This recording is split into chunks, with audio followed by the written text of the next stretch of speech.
This is Chapter 4, Innkeeper of the Lost Cities.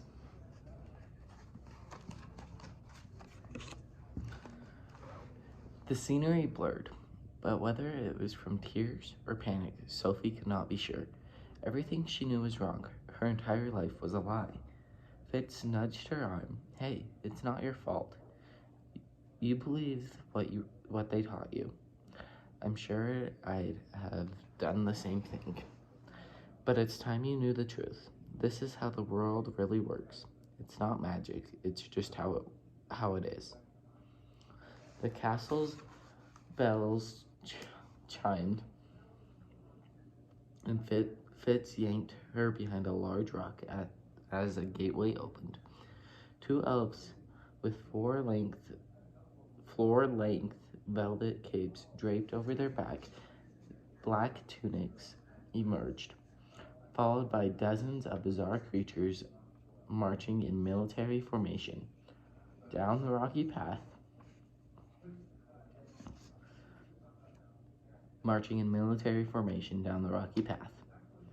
They were at least 7 feet tall and wore only black pants, leaving their thick muscles prominently on display. With their flat noses and coarse gray hair, which fell in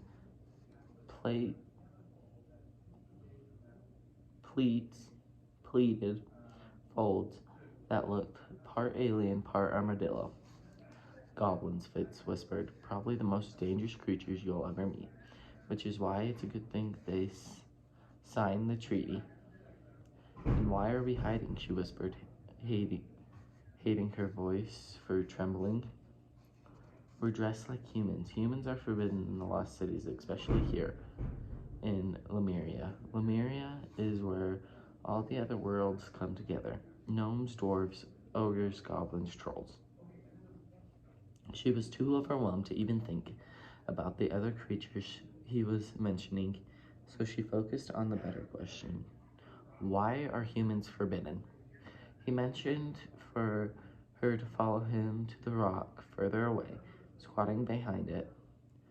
They betrayed us, and the ancient counselors offered them the same treaty they made with all the intelligent creatures, and they agreed. Then they decided they want to rule the world like it even works that way, and started planning a war. The ancients didn't want violence, so they disappeared, forbid any contact with humans, and left them to their own devices. You can see how well that works. That's working out for them. Sophie opened her mouth to defend her race, but she could see Fitz's point. War, crime, famine, humans had a lot of problems. Plus, if everything he was saying was true, they weren't her race. The realization chilled her much more than the frigid wind licking her cheeks. The stories told by humans who'd known us must have sounded impossible. After we disappeared, and eventually they evolved into the crazy myths you've heard. But this is the truth, Sophie. Fitz pointed around them. This is who you are. This is where you belong. Where you belong? She waited her whole life to hear those 3 simple words. I'm really an elf, she whispered. Yes. Sophie peeked through the rocks at the glowing castle, a place that wasn't supposed to exist but was somehow right in front of her. Everything he was telling her was insane, but she knew it was true. She could feel it, like a crucial piece of her identity had clicked into place. Okay, she decided, her head spinning in 1,000 directions. I believe you. A loud clang sounded. Another gate closed. Fitz stepped out of the shadows and pulled out a different wand. No Pathfinder, sleek and black with a cobalt blue crystal. Ready to go home? Home? The world jolted her back to The word jolted her back to reality. Mr. Sweeney would call her mom when she didn't get on the bus. She needed to get home before her mom freaked. Her heart sank a little. Reality seemed so bland and boring after everything she'd seen. Still, she took her hands and stole one last look at the incredible view before the blinding light swept away. The smoky ash stung her lungs as the crisp, fresh air of Lemuria. Sophie looked around, surprising she recognized the plain square house on the narrow, tree-lined street. They were a block away from her house. She decided not to ask how he knew where she lived. Fitz coughed and glared at the sky. You'd think humans can handle putting out a few fires before the smoke pollutes the planet. They're working on it, she said, feeling a strange need to defend her home. Plus, these aren't normal fires. The arsonist used some sort of chemical when he started them, so they burn white hot, and the smoke smells sweet. Usually, wildfires made the city smell like barbecue. This time, it was more like melting cotton candy, which was actually kind of nice if it didn't burn your eyes and rain ash. Arsonists? Fitz shook his head. Why would anyone want to watch the world burn? I don't know, she admitted. She'd asked herself the same question, and she wasn't sure there was an answer. Fitz pulled the silver Pathfinder out of his pocket. Are you leaving? She asked, hoping he didn't notice the way her voice hitched. I have to find out what my dad wants to do now, if he even knows. Neither of us thought you were going to be a girl. Going to be the girl. The girl, like she was someone important. If she could hear his thoughts, she'd known what he meant. But his mind was still a silent mystery, and she had no idea why. He's not going to be happy I took you to our city, he added, even though I was careful and no one saw us, so please don't tell anyone about anything I've showed you today. I won't, I promise. She held his gaze so he'd know she meant it. He released the breath he had been holding. Thank you. And make sure you act normal so your family doesn't suspect anything. She nodded. But she had to ask one question before he left. Fitz? She squared her shoulders for courage. Why can't I hear your thoughts? The question knocked him back a step. I still can't believe you're a telepath. Aren't all elves telepaths? No, it's a special ability. One of the rarer ones. And you're only 12, right? I'll be 13 in 6 months, she corrected, not liking the way he said only. That's really young. They said I was the youngest to manifest, and I didn't start reading minds until I was 13. She frowned. But I've been hearing thoughts since I was 5. 5, he said. It's so loud. 5, he said. It's so loud. It reverberated off the houses, and they both scanned the street to make sure no one was around. Are you sure? He whispered. Positive. Waking up in the hospital after she hit her head wasn't the kind of moment she could forget. She was hooked up to all those crazy machines, with her parents hovering over her,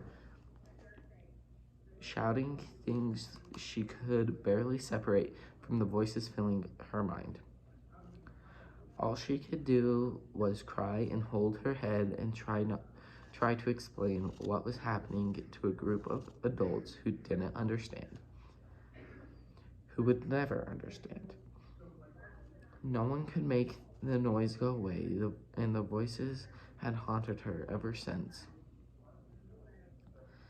Is that wrong? She asked, not liking the word etched between his brow. I have no idea. His eyes narrowed, like he had been trying to see inside her head. What are you doing? Are you blocking me? He asked, ignoring her question. I don't even know what that is. She stepped away, wishing the extra space could stop him from reading her private thoughts. It was a way to keep telepaths out, kind of putting a wall around your mind. Is that why I can't hear you? Maybe. Can you tell me what I'm thinking right now? I told you I don't hear your thoughts the way I do with other people. That's because humans have weak minds. But that's not what I meant. If you listen, you can hear me. I don't know. I've never tried to read a mind before. You just have to trust your instincts. Concentrate. You'll know what to do. Try. She hated being bossed around, especially since he wasn't answering her questions. Then again, he wanted her to do might be the only way to find out why he looked so concerned. She just had to figure out what he meant by listen. She didn't have to tell her ears to hear, they just did. But listening took action. She had to concentrate. Maybe mind reading worked the same way, like an extra sense. She focused on his forehead, imagining that she was stretching out her consciousness like a metal shadow, feeling for his thoughts. After a second, Fitz's voice swept through her head. It wasn't sharp or loud like a human's thought, more of a soft whisper brushing across her brain. You've never felt a mind as quiet as mine, she blurted. You heard me? He looked pale. Was I not supposed to? No one else can. She needed a few seconds to process that. And you can't read my mind? He shook his head. Not even when I try my hardest. A whole new world of worries pressed down on her shoulders. She didn't want to be different than the other elves. Why? I have no idea, but why you pair it with your eyes and where you live, he stopped, like he was afraid. He said too much and fumbled with a crystal on the Pathfinder. I need to ask my dad. Wait, you can't leave now. Not when she had more questions than answers. I have to. I've already been gone too long, and you need to get home. She knew it was right.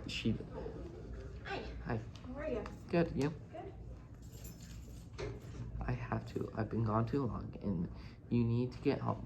She knew he was right and didn't want to get in trouble, but her knees still shook as he held the crystal to the sunlight. It was her only link to the amazing world she'd seen, the only proof that she hadn't imagined the whole thing. Will I ever see you again? She whispered. Of course. I'll be back tomorrow. How will I find you? He flashed a small smile. Don't worry. I'll find you. End of chapter 4.